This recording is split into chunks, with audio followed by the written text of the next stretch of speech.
बाबा अंदर जो नेगेटिव साथ करके बाबा को प्रश्न पूछते हैं ना। हाँ, जो अंदर कुछ रहता है उसको, हाँ, नेगेटिव रहता है तो पूछते हैं, तो उसका हिसाब बनता है ना। ऐसा कोई जरूरी नहीं है कि हर एक के अंदर नेगेटिव भाव होता है इसीलिए पूछते हैं। वही पूछा हुआ। कोई तो जिज्ञासा शांत करने के लिए भी पूछते हैं, कोई इसलिए भी पूछते हैं कि कहीं कोई बात आ गई समझने समझाने की और कोई ने प्रश्न कर दिया, जवाब नहीं दे पाए तो भी बाबा से पूछ ले।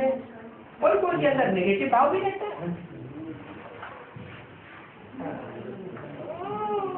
और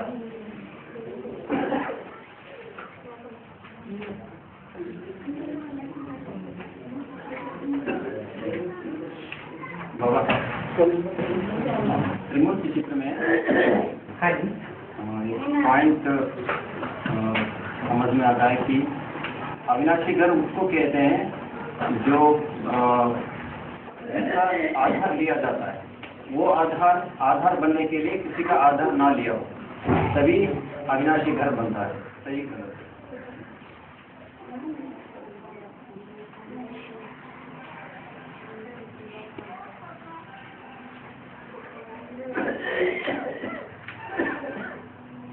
अविनाशी घर में जाने के लिए स्मृति का तो आधार लिया ही जाएगा।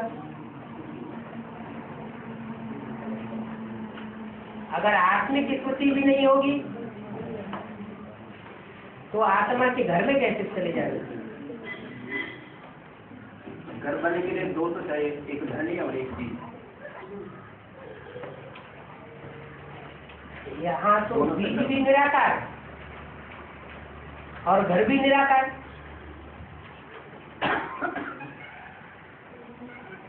निराकार बीज परमपिता परमात्मा शिव इस धरती पर आते हैं, आत्मा का भी ज्ञान देते हैं और आत्माओं का जो बाप है उसका भी ज्ञान देते हैं। तो आधार तो लेना पड़ेगा।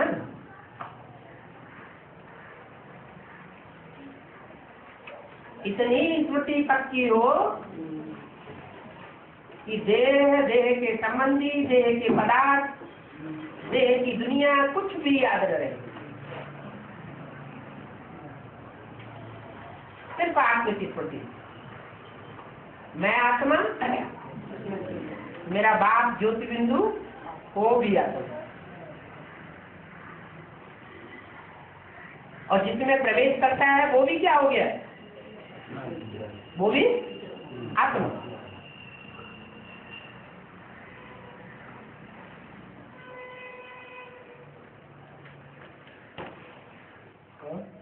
मगर लेकिन घर तो शिव नहीं बनाता, शिव की याद बनाया थोड़ा ही जाता है, वो तो अनाद्य है, बना बनाया है, अविनाशी घर है। बनाई वो चीज जाती है जो बिगाड़ी जाती हो या बिगड़ती हो। ना आत्मा बनाई जाती न बिगाड़ी जाती, ना आत्मा का घर बनाया जाता है और ना बिगाड़ा जाता है, विस्मृति हो जाती है। विस्मृति को स्मृति में कन्वर्ट किया जाता है। और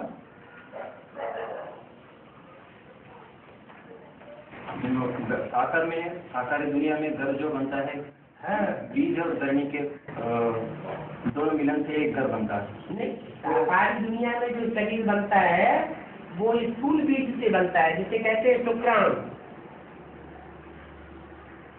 यहाँ की बात और वहाँ की बात अलग अलग बात है। अलग घर की बात करें, हाँ, वो है। जब अलग की घर स्थापन होता है तो एक से नहीं होता है, एक माता और एक पिता दोनों से एक घर बनता है। सिर्फ पिता है तो भी घर नहीं बनता, तो माता पिता से ही घर बनता है। तो माता हो गया आधार और पिता हो गया बीज। हाँ। तो आधार, तो उस घर अविनाशी अलग की घर तभी कहा जाएगा जब आधार बनने के लिए किसी का आधार ना लिया हो। नहीं तो आधार गिर गया तो बीज भी नहीं कर पाएगा, तो अलग घर विनाश हो जाएगा। आधार मिलेगा, दुनिया है और दुनिया का आधार हिलेगा तो दुनिया हिलेगी ना। दुनिया है उसको कहते हैं वर्ल्ड, और वो वर्ल्ड है तो वर्ल्ड मदर भी है। वर्ल्ड मदर हिलेगी तो वर्ल्ड भी हिल जाएगी। लेकिन उस वर्ल्ड के अंदर एक स्थान अविनाशी है। वो कौन सा है? कोई खंड है जो अविनाशी खंड है? भारत खंड अविनाशी। तो जो भारत खंड है उसके लिए भी निमित्त बना हुआ है भारत माता। भारत माता अविनाशी है, सदा अपवित्र है, सदा पवित्र है, तो खंड भी अविनाशी। जहाँ पवित्रता है वो हिल नहीं सकती, जहाँ अपवित्रता है वो हिलेगी। तो वर्ल्ड में तो हिल सकती है, भारत माता हिलती नहीं है। उसका नाम है पार्वती, पार लगाने वाली। किसी को ही पार लगाने वाला कहा जाएगा। ये दुनिया काहे पे टिकी हुई है? पवित्रता के आधार पर टिकी हुई। तो कोई न कोई एक ऐसी आत्मा है जो 100% अनेक जन्मों में पवित्र बनकर के रहती है और आत्माओं का संग का रंग नहीं लेती। वरम शंभु न तो रहो कुंवारी, या तो शंकर के साथ जन्म जन्मांतर मेरा संयोग जुटेगा और नहीं तो मैं कुंवारी हूँ। कोई फिर ऐसी भी आत्माएं हैं कि हर जन्म में उनको नया मिल जाता है, पुरानी आत्मा छूट जाती है।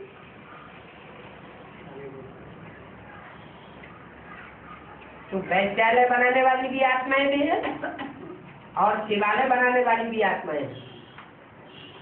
ये भांति भांति के पार्ट है, वैरायटी झाड़ है और वैरायटी पत्ते। एक का पार्ट न मिले दूसरे। और फिर भी भारत तो धरती का आधार लिया ना। धरती माने वर्ल्ड, वर्ल्ड का आधार लिया। जब हम वर्ल्ड कहते हैं तो उसमें 7 धर्म खंड आ जाते हैं, विश्व धर्म आ जाते हैं। आम सारी दुनिया का कल्याण होता है, लेकिन खास भारत का कल्याण करने के लिए आते हैं।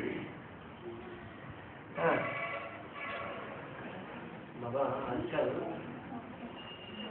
आजकल कई क्षेत्रों में देखा जाए माना बाबा नहीं आए तो मिलने के लिए तरफते रहते हैं। हाँ।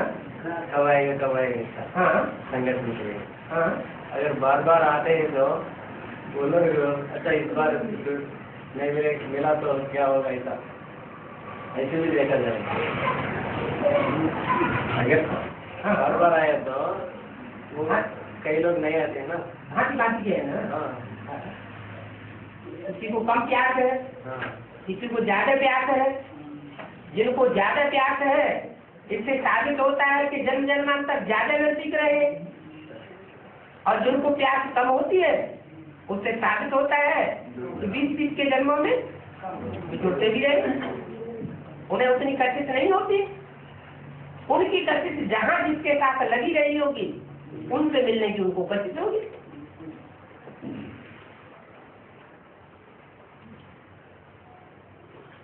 शूटिंग हो रही है ना, रिहर्सल चल रहा है ना, रिकॉर्डिंग हो रही है। शूटिंग रिहर्सल वैसी होगी जैसा शेष जन्मों में हमने पार्ट बजाया।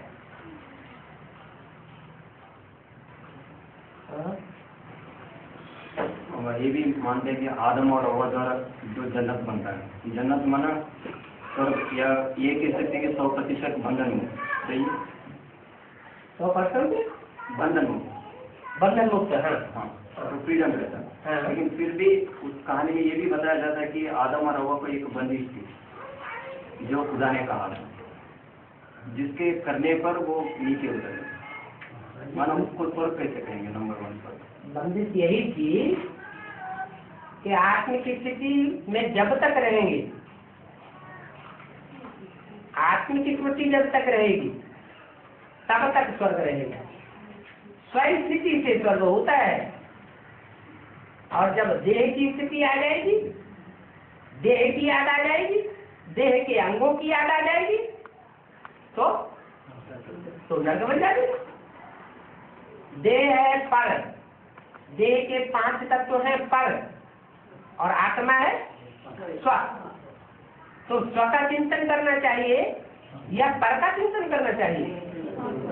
पर से पतन, पर चिंतन पतन की जब देह को याद करेंगे, देह के संबंधों को याद करेंगे, देह के पदार्थों को याद करेंगे, देह के अंगों को याद करेंगे, तो क्या होगा? पतन होगा। और देह में रहने वाली जो आत्मा है, उस आत्मा के स्वरूप को याद करेंगे, तो प्रकृति जो है वो दासी बनकर के रहेगी।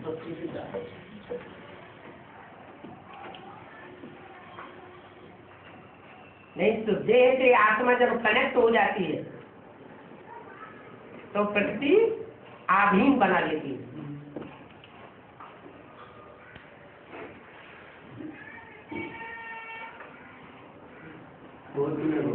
हाँ, कोर्ट में वो न्याय देवता दिखाते हैं ना, ऐसा बैलेंस रखते हैं, न्याय देवता को दिखाते हैं सफेद मूर्ति, और उसका आंख को काला कपड़ा बांधा हुआ दिखाते हैं। वो कब खुलेगी बाबा, और वो कैसे यादगार क्या है? वो किसका यादगार है और कैसे खुलेगी, कब खुलेगी वो काला बना?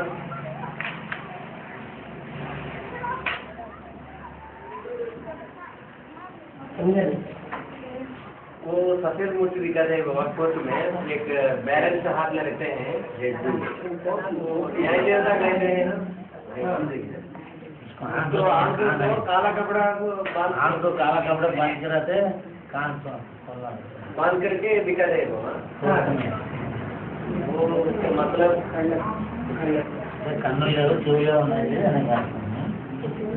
जुडिशियल कोर्ट में बाबा मूर्ति को दिखाते हैं बाबा, एक तरफ एक विग्रह रहता है।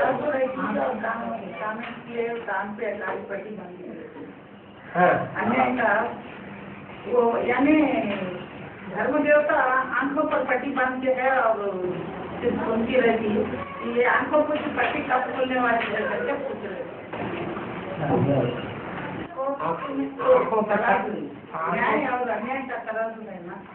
न्याय अन्याय का तराजू जो है, न्याय क्या है अन्याय क्या है, वो दुनिया में कोई बता ही नहीं सकता। न्याय सिर्फ एक ही बताता है कि ये न्याय है, ये सत्य है। न्याय माने सत्य और अन्याय माने असत्य।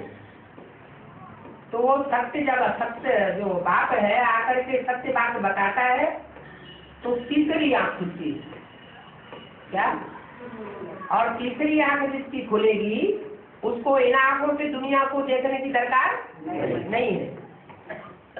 इन आंखों से जो कुछ भी देखते हो वो सब खराब होने वाला है, सब झूठा है। इसलिए जो न्यायाधीश के वो बता रहे हैं, दिखाया जाता है, तो उसे इस दुनिया को नहीं देखना है। क्या देखना है? जो इन आंखों से दिखाई नहीं देता है उसको देखना है।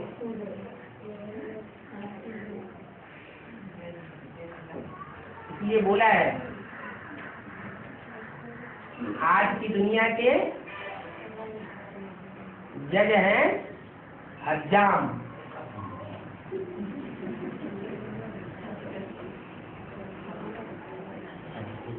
क्योंकि उनके पास तीसरा नेत्र नहीं है, और जो नेत्र हैं उन पर भी काला चश्मा चढ़ा हुआ है।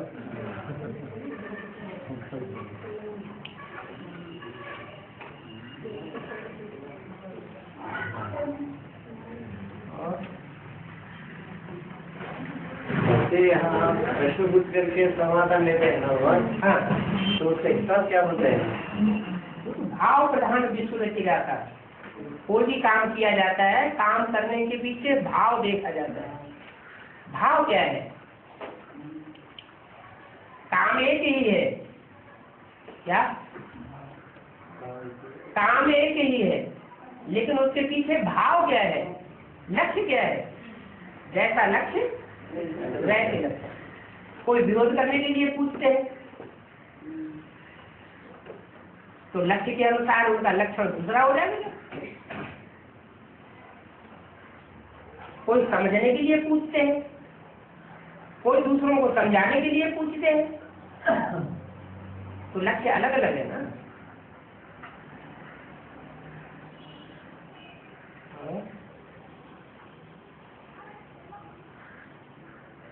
उसकी चक्कर में वो असली पाठदारी उसे कहते हैं जो पूरी 5000 साल साकार में रहना है और अभिमान और अपमान से परे रहना है। सही गलत? सही या गलत? गलत क्या है? अच्छी बात है। मतलब द्वापरिक में राजा नहीं बनना है, वो बात बेसाथ बात से बन सकता है, लेकिन राजा नहीं बनना है, क्योंकि वो अभिमान आ जाता है। अभिमान और अपमान दोनों से परे रहना पूरी 5000। अभिमान और अपमान से परे रहने वाली बात जो है वो संगम युग की है, हर युग की नहीं है।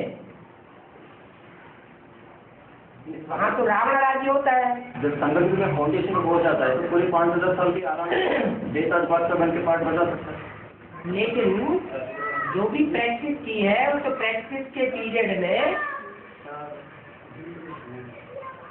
हम श्रीमत पर कितने चले और मनमत पर कितने चले, मनुष्य मत पर कितने चले, वो हिसाब से शूटिंग नहीं होगी। तो इसलिए सवाल पूछा था, असली पाठदारी किसको कहा जाता है? जो उस तरह पाठ पुरुषार्थ करता है, हाँ। जिससे वो ब्रॉड ड्रामा में भी अपमान और अभिमान से परे होकर रहता है। ऐसे होता नहीं है। मान अपमान से सदा परे होकर के 84 जन्म कोई रहे, ऐसे हो नहीं सकता है। आत्माभिमानी होकर के रहे, ऐसे हो नहीं सकता। ऐसा दुनिया में कोई भी नहीं है। कोई अहंकार न करे कि माया हमको पछाड़ती नहीं। सबको संकरण लगता है, चाहे राम हो, चाहे कृष्ण हो, इब्राहिम हो, बुद्ध हो, क्राइस्ट हो, कोई भी बड़े से बड़े। तो ये बात के लिए थोड़ा इम्बेलेंस होता है। और एक मुरली का पॉइंट है, इस सृष्टि को सदा टाइम से एक शुभा है। तो ये शुभा भी एक होना चाहिए जो अपमान और अभिमान से परे रहता है और साकार नहीं रहता है। नहीं, इस धरती पर सदा कायम एक, इस धरती पर माना साकार लोग उस धरती पर नहीं जो रावण की धरती है। इस धरती पर माना संगम युग में जो धरती है, जो भगवान ने आकर के रखी है, ब्राह्मण की जो दुनिया है, उसमें सदा कायम एक शिव बाबा है। वो एक निश्चय बुद्धि है और बाकी सब अनिश्चय बुद्धि बनती रहती है।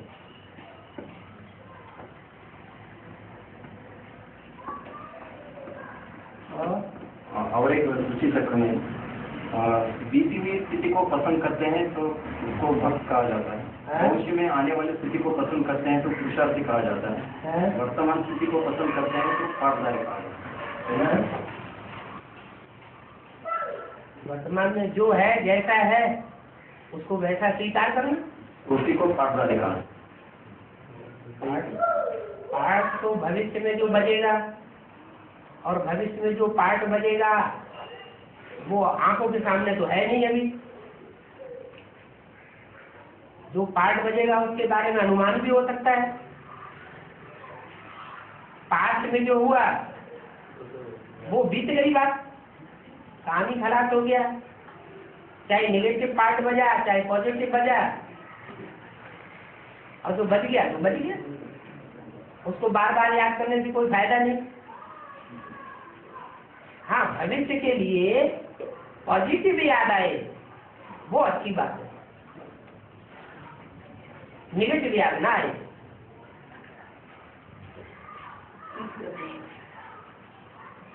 आज जो स्त्रियों का अत्याचार चल रहा है ना, हाँ जी, इसके लिए स्त्री उनको उनका सामना करने के लिए तैयार होना जरूरी है, या नहीं उनको सिर झुका के चलना, ये पतिव्रता पहन करके उसका सिर झुका के चलना ये ठीक रहता है।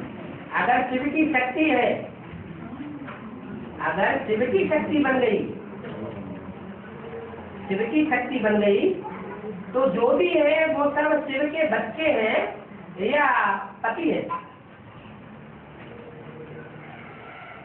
क्या है?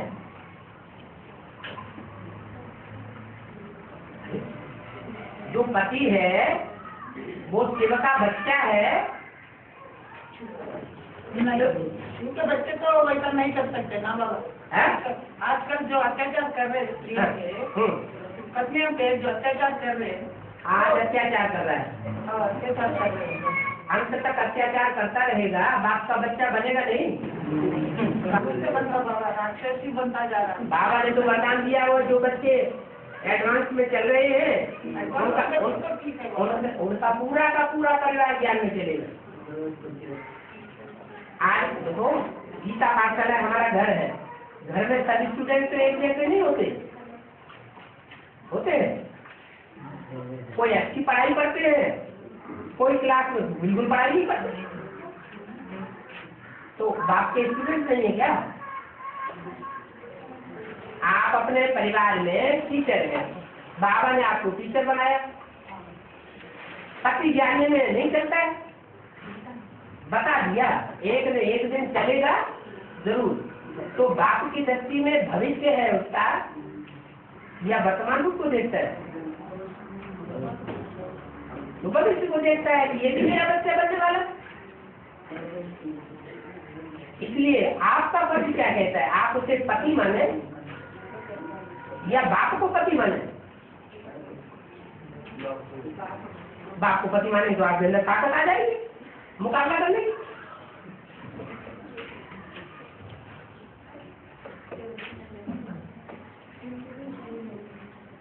इसलिए तो बोला है मुरली में, लौकिक संबंधियों से न कुछ पूछना है और न उनकी मत पर चलना है।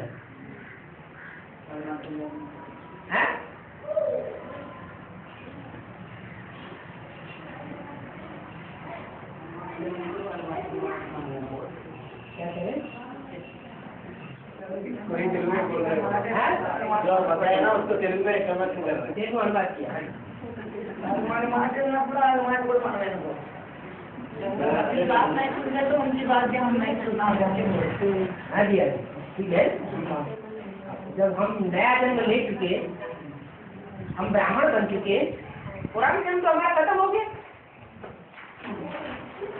जैसा गीता में बोलते हैं तो उससे नहीं काटना है।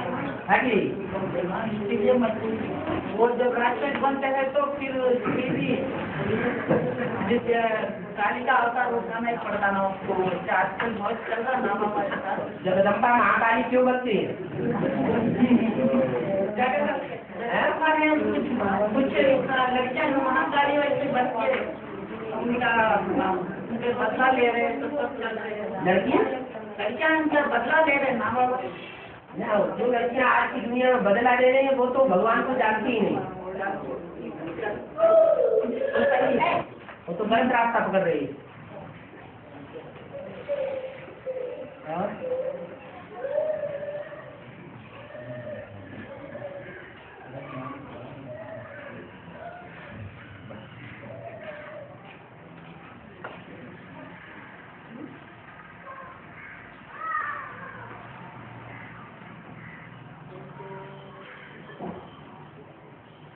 हमारे सृष्टि चक्र के बारे में सवाल पूछ रहा हूँ। भविष्य में आने वाले जो स्थिति है उसको पसंद करते हैं तो पुरुषार्थ करते हैं उसको पाने के लिए, लेकिन इसमें आने वाली जो स्थिति है उसको प्राप्त करने के लिए, हाँ, या उस स्थिति में रहकर पाठ बचाने के लिए हम पसंद करते हैं तो पुरुषार्थी बनते हैं। अभी हम सभी जब ब्राह्मण पुरुषार्थ इसलिए कर रहे हैं कि वर्तमान समय में जो ड्रामा चल रहा है उसमें हमें अच्छा नहीं लग रहा, तो भविष्य में आने वाले जो नई दुनिया बाप आके लेके आए हैं आते निकल, तो उसमें पाठ बचाने के लिए इच्छा है, इसलिए हम पुरुषार्थ कर रहे हैं। ठीक है। और एक बात यहाँ आड़ आती है कि प्रजापिता पूरी 5000 साल पाठदारी है, मानो आत्मा पाठदारी नहीं, पूरी 5000 साल एक आत्मा पाठदारी, मतलब वो प्रजापिता पुरुषार्थ नहीं करते क्योंकि वो हमेशा वर्तमान समय में पाठ करते रहते, ना वो बीती हुई स्थिति को पसंद करना है और ना ही भविष्य में कल आने वाली स्थिति को पसंद करना है, हमेशा वर्तमान स्थिति को ही पसंद करता है। ये बात बीच में आ रहा है। तो ज्ञान बुद्धि में जिसके होगा कि संगम युग कल्याणकारी युग है, बाप कल्याणकारी है और ये सारा ड्रामा ही कल्याणकारी है, तो वर्तमान में प्रसन्न रहेगा कि भविष्य और अपना पास के लिए देखेगा। ज्ञान तो यही कहता है, यानी आत्मा की बुद्धि में रहना चाहिए कि ड्रामा भी कल्याणकारी, 5000 वर्ष का ड्रामा कल्याणकारी या कल्याणकारी, कल्याणकारी, और बाप वो भी कल्याणकारी जो हमें मिला है, और हमारा पार्ट भी कल्याणकारी। भले थोड़े समय के लिए देखने में आता है कि कुछ कल्याण हो रहा है, लेकिन रिजल्ट में वो भी कल्याणकारी साबित होगा।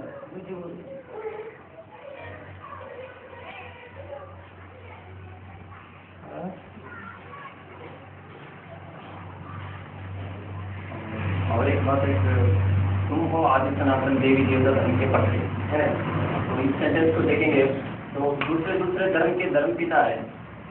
विराट ड्रामा में दूसरे धर्मों में कन्वर्ट भी नहीं होते और दूसरे धर्मों में जन्म भी नहीं लेते, लेकिन ये सूर्यवंशी और चंद्रवंशी दूसरे धर्मों में जाके कन्वर्ट। उसने बोला ही नहीं है। आप तो अपने बच्चों से बात करते हैं, ये तो ब्रह्मा से भी बात नहीं करते। मैं तो ब्रह्मा से बात नहीं करता हूँ, ये तो बीच में सुन लेता है। मैं तुम बच्चों से बात करता हूँ। उन धर्म पिताओं की तो बात की है। जो धर्म पिता है जिस कोटि में है, ये ब्रह्मा भी उसी कोटि में। ये मेरा काम पूरा नहीं करेगा। फिर भी हम ब्राह्मण उसी ब्रह्मा से बने हैं? हम उसी ब्रह्मा से ब्राह्मण बने। भूल गए आदि को, आदि को भूल गए। आदि ब्रह्मा को भूल गए सर। चलो ब्रह्मा से बने अभी पलट जाओ। बाबा बाबा को पहचान लिया अभी, आगे अनेक लोग से ज्ञान लिया, हमारी जन्म कहाँ? आप तेलुगु में बोलिए। బాగా గుర్తుపెట్టినామా ఇంకెవరికి అవసరం లేక ముందు అనేక మందితో విన్నాం కదా, మరి మా జన్మలు ఎక్కడ? क्या बोला? ज्ञान के आने के पहले बहुत से ज्ञान लिया है, सुन लिया है, लेकिन अब आने के बाबा मिलने के बाद, पहचानने के बाद बाबा से ज्ञान लिया है, तो उसका क्या हो गया? उससे भी सुना था ना ज्ञान में, ज्ञान को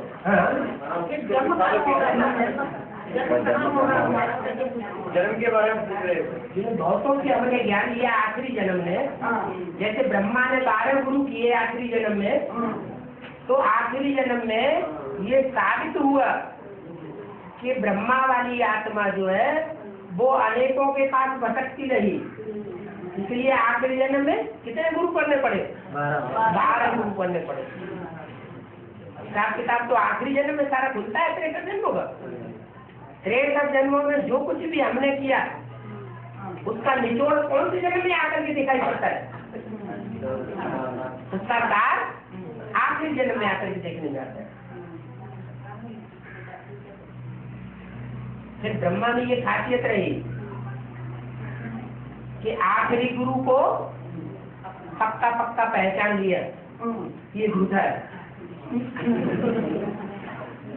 तो ऐसे ही जिनके अनेक गुरु रहे हैं इस आखिरी जन्म में, ईश्वरीय ज्ञान लेने के बाद पक्का बुद्धि में बैठ जाए, ऐसा झूठे। बाबा अब सूर्यवंशी में जन्म, आप अपनी भाषा बोलिए। हाँ बोलो। वो माता जी पूछ रहे हैं, हाँ अब तक तो पुराना तो हो गया, लेकिन अब तो सूर्य का बच्चे बने हैं ना, तो अभी से सूर्यवंशी का बच्चे बनेंगे या नहीं, और उसको बनने के लिए क्या करना है? अब दिल क्या कहता है, सूर्यवंशी बच्चे बने हैं या नहीं बने?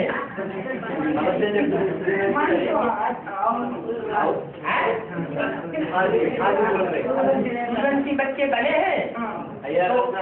हाँ, तो ऐसे तो उसी समय समझना चाहिए जिस समय कागज पर जिनके पत्र लिख करके दिया था।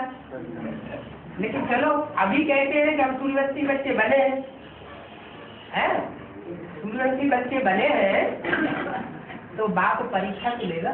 हाँ, परीक्षा है। हाँ, जो बच्चे पास हो जाएंगे वो पक्के सूर्यवंशी, और फेल हो गए तो चंद्रवंशी। अभी परीक्षा होने वाली है, क्या आज ही फुल पास होंगे?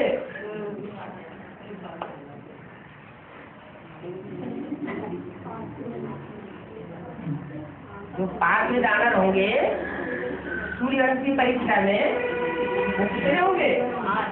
आज ही फुल पास होंगे।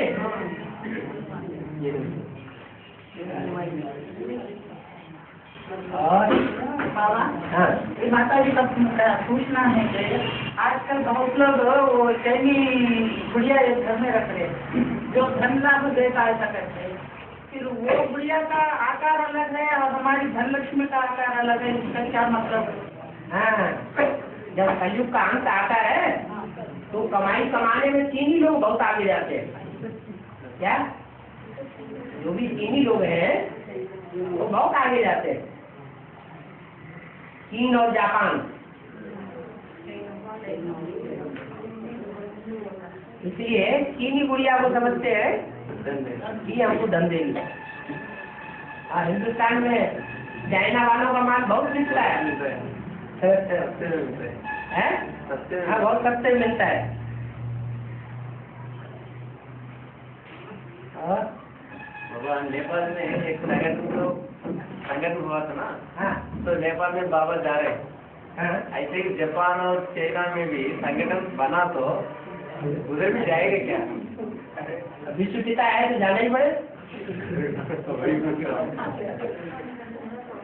हाँ,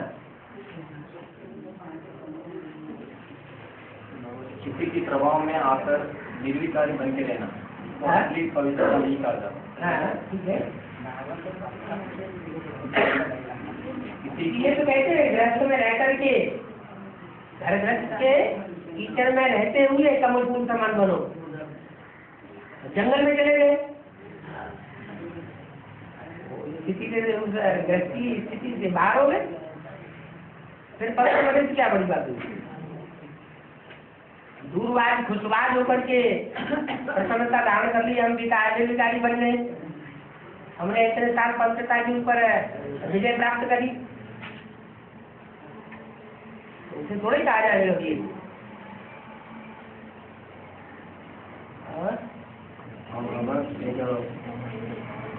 पहले हाथ में केला पकड़ के दुनिया को बताते जा रहे थे कि पका हुआ आम है, और बाद में पता चला कि हम झूठ बोल रहे हैं।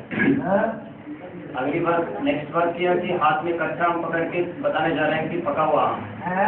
दोनों में अंतर है। अरे अंतर क्यों नहीं है? देखो, पहले ब्रह्मा को पकड़ करके कहते थे, क्या कहते थे कि यही फलों का राजा आम है, यही बड़े से बड़ा राजा बनने वाला है, ऐसे कहते थे ना। फिर क्या हुआ है? तो झूठी बात है कि ऐसे यहाँ भी है, यहाँ भी राम वाली आत्मा के लिए बताते हैं कि संचक्षण से प्रत्यक्षता हुई बाप की, तो प्रत्यक्षता ये बुद्धि में तो बैठा बहुतों के, यहाँ राम बाप है, राम वाली आत्मा बाप है, कृष्ण वाली आत्मा बाप नहीं, वो बच्चा बनने वाली है। लेकिन क्या पका हुआ आम है? पका हुआ आम कहेंगे, पका हुआ आम होगा तो नारायण के रूप में प्रत्यक्ष हो जाएगा संसार में।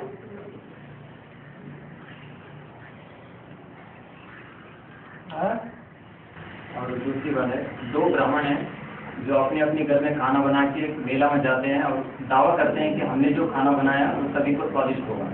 तो सभी लोग मेले में जितने लोग हैं सभी लोग दोनों ब्राह्मण के खाना खाते हैं। तो दोनों के ब्राह्मण के खाना खाकर कहते हैं कि आधे लोग अच्छे स्वादिष्ट है और आधे लोग कहते हैं कि स्वादिष्ट नहीं है। तो दोनों को अपराधी बना के धर्मराज के सामने ले जाते हैं। तो ये ब्राह्मण कहता है कि मान लेता है, हाँ जी हमने दावा तो किया था कि हमारा खाना सभी को स्वादिष्ट लगेगा, लेकिन नहीं लगा, तो आप सिर झुका लेते हैं। लेकिन दूसरा ब्राह्मण कहता है कि अभी भी मैं दावा करता हूँ कि मैंने जो खाना बनाया वो सभी के लिए स्वादिष्ट है, लेकिन जिनको लगा कि ये स्वाद नहीं है, मैं कहता हूँ उनको पता ही नहीं है कि खाना खाते समय स्वाद कैसे लेना, तो इसमें मेरे गुनाह नहीं है। मैं अभी भी कहता हूँ कि मेरे खाना सभी के लिए स्वादिष्ट है। तो उसके लिए धर्मराज क्या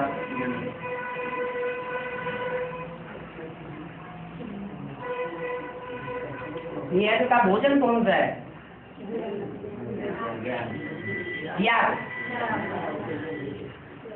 बेसिक नॉलेज वाले ब्राह्मणों ने भी याद का भोजन पकाया, और एडवांस वालों ने भी याद का भोजन पकाया। याद का भोजन है ना,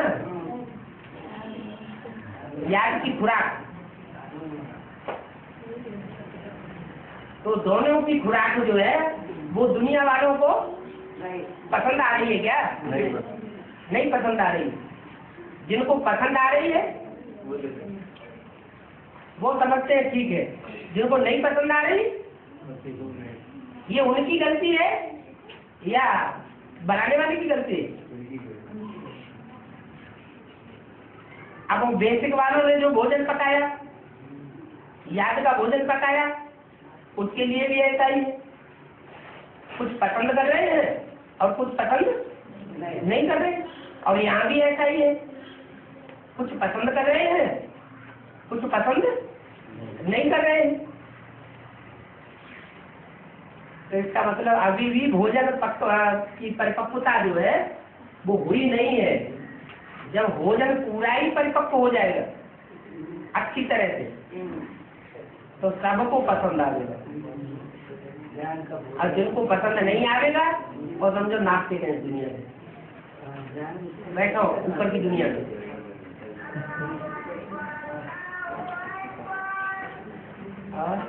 बाबा जब भी हम प्रयास करते हैं तो अंत में ये एक छोटा सा सेंटेंस रह ही जाता है कि हमारे कुल का नहीं होगा तो ये नहीं मानेगा, हमारे कुल का नहीं होगा तो ये नहीं समझेगा, या फिर ये सेंटेंस कहते हैं कि वो नास्तिक है, या फिर कुछ आप लोग बातें करेंगे तो वो एक तो अल्लाह को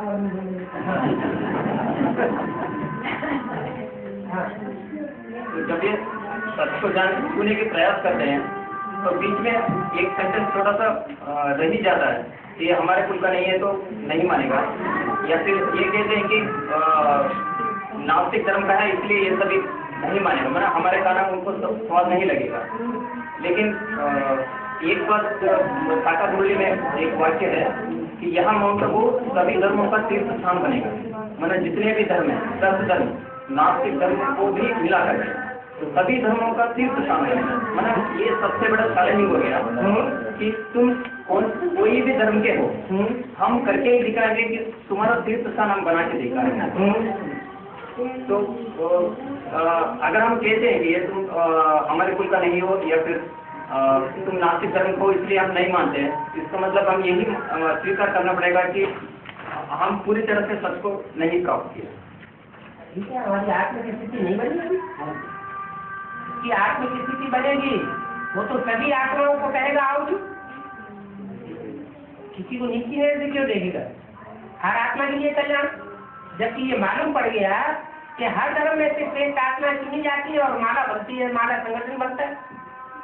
दुनिया का ऊंचे से ऊंचा जो माला रूपी संगठन बनता है वो आत्माएं कहाँ से आती है?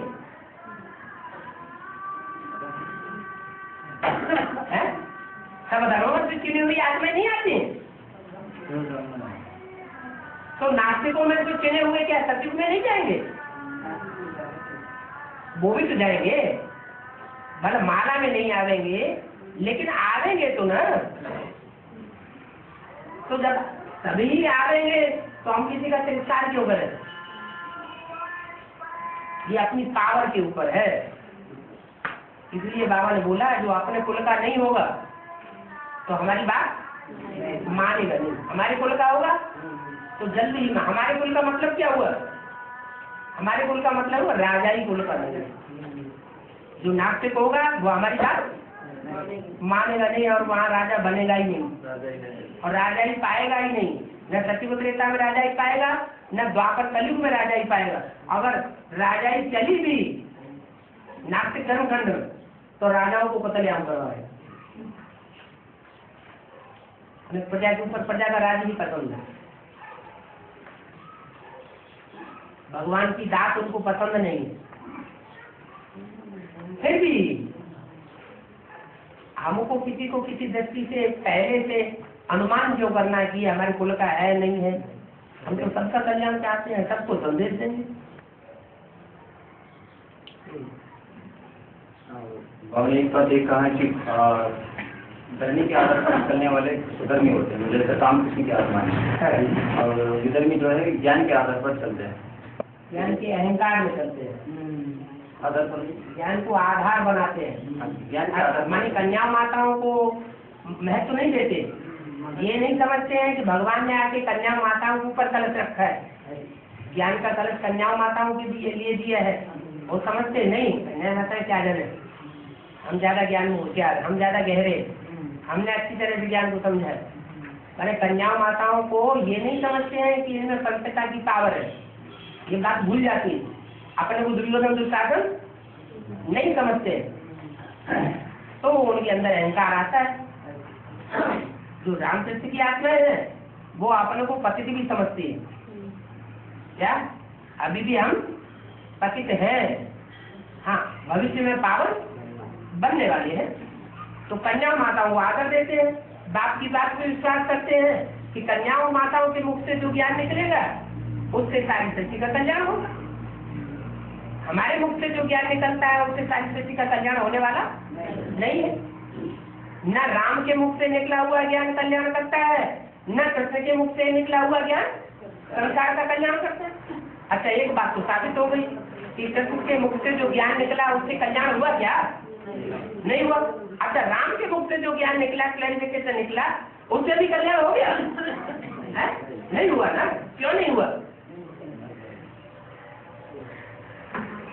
क्यों नहीं हुआ?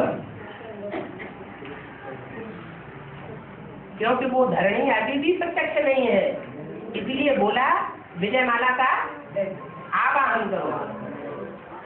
विजयमाला का आवाहन करेंगे तो धरणी प्रत्यक्ष होगी, जहाँ से भगवान प्रत्यक्ष होता है।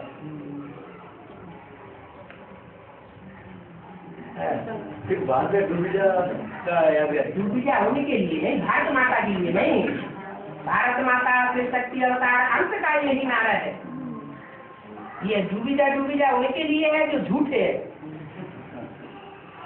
वर्ण मदर, झूठी गीता, सच्ची गीता के लिए नहीं। जो महाकाली का रूप धारण करती, बाबा ने तो किसी मुरली में कहा नहीं कि चंडिका देवी बनना है, बोला है? बाबा ने बोला नारी से क्या बनना है?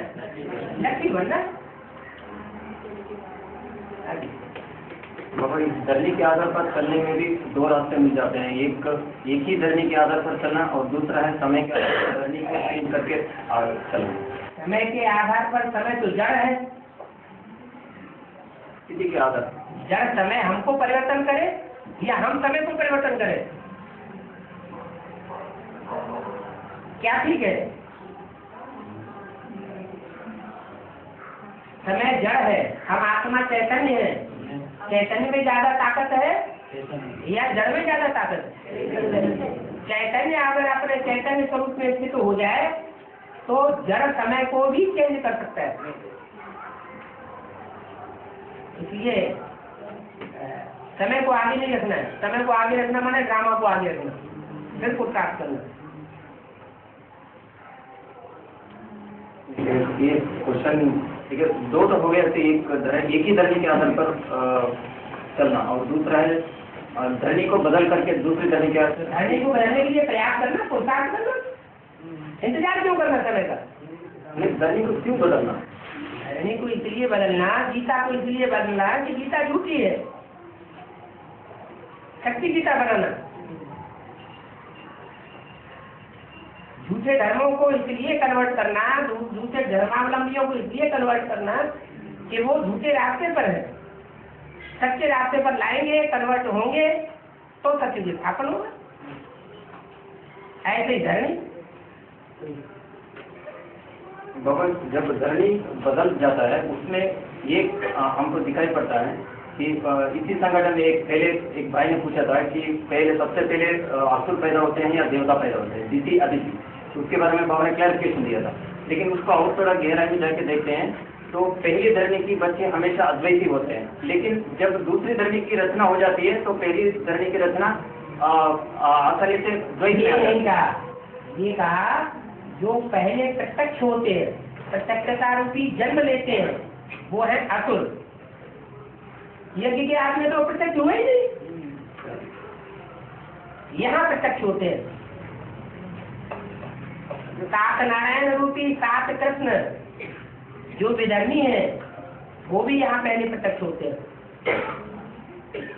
कृष्ण बच्चा बाद में प्रत्यक्ष होता है और बाप तो सबसे बाद में प्रत्यक्ष होना है। पहले बच्चों को प्रत्यक्ष करेगा, फिर स्वयं प्रत्यक्ष होता है।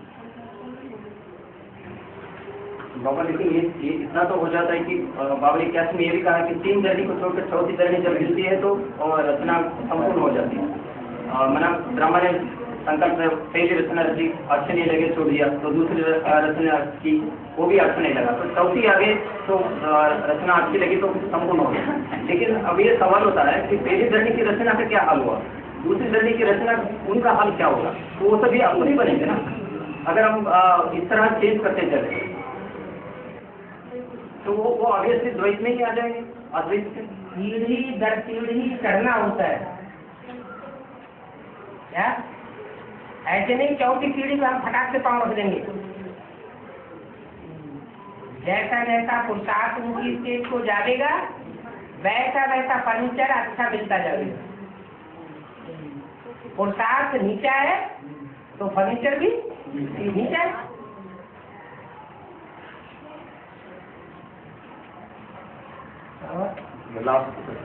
धर्म माना धारणा, ये इकोनॉमी में एक पॉइंट है। धर्म माना ही धारणा, तो आप अधर्म को विनाश करते हैं। अधर्म माना, अधर्म माने जो धारणा के विपरीत है, जिसकी धारणा नहीं करनी चाहिए। अपवित्रता की धारणा नहीं करनी चाहिए, पवित्रता की धारणा करनी चाहिए। जो धारणा करते उसी को धर्म कहते हैं। अभी इकोनॉमी में धर्म माना ही धारणा। किसकी धारणा? धारणा श्रीमत की धारणा या मनुष्यवत की धारणा? किसी का भी और अगर मनुष्य को कहते हो, मनुष्य को फॉलो करते हैं तो उसको मनुष्य का धर्म ही कहेंगे। पुण्य को धारण करना है या पाप को धारण करना है? इसलिए सुधर्मी विधर्मी बन गए। या ये कह सकते हैं कि आत्मा में मन ने स्पर्श कर लिया लेकिन बुद्धि स्पर्श नहीं किया, उसी को अधर्म कहते हैं। मन को तो बहुत कुछ अच्छा लगता है, तो उन सभी को बुद्धि स्पर्श करना है, नहीं तो मन ने जिसको स्पर्श किया उन सभी को विनाश करना है। दोनों में एक होना। मन को दुनिया में बहुत कुछ अच्छा लगता है, मन के आधार पर कुलाते नहीं मारनी, बुद्धि से फैसला करते जाना है क्या सत्य और क्या असत्य, क्या पाप और क्या पुण्य। ये फैसला बुद्धि रूपी से तीसरा नेत्र करता है, तीसरी मूर्ति करती है। ब्रह्मा या विष्णु ये फैसला नहीं करते, न उनके फॉलोअर्स कर पाते हैं।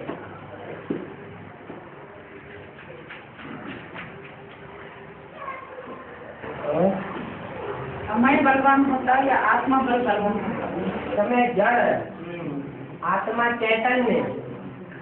तो चैतन्य आत्मा बलवान है या समय जड़ बलवान है?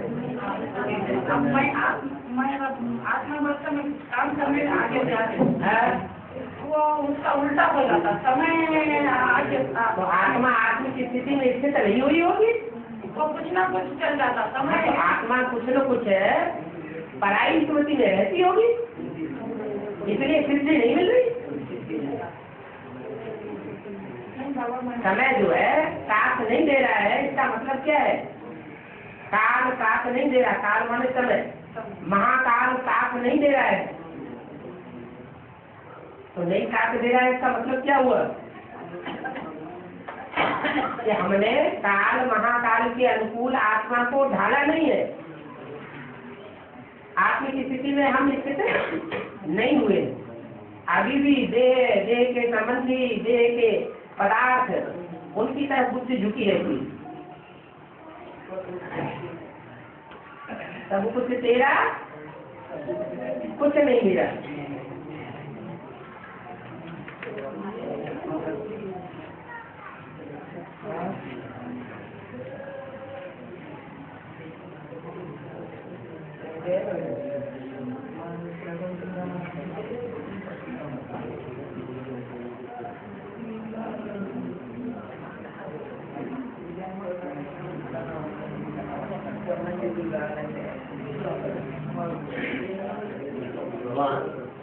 अनुभवी की लहर मारते हैं ना, तो मना इसका मतलब जितना अनुभवी होगा। लेकिन वह अनुभव माना जितना अनुभव होगा तो अनुभव करने में माना कुछ भी होता जाता है, आते हैं जीते आते जीते ऐसा हमसे पद नीचे नहीं होते। हारते हैं जीते हैं, हारते जीते हैं। माना कुछ हारा हुआ कौन कहा जाता है? साइकिल पर सवार आदमी हो रहा है, साइकिल सीख रहा है, गिर जाता है, फट उड़ जाता है, फिर बैठ जाता है, तो वो हारा हुआ है ना? हारा तो नहीं। जो मन से हार जाता है वो हारा हुआ है। जो हिम्मत तोड़ देता है वो हारा हुआ है।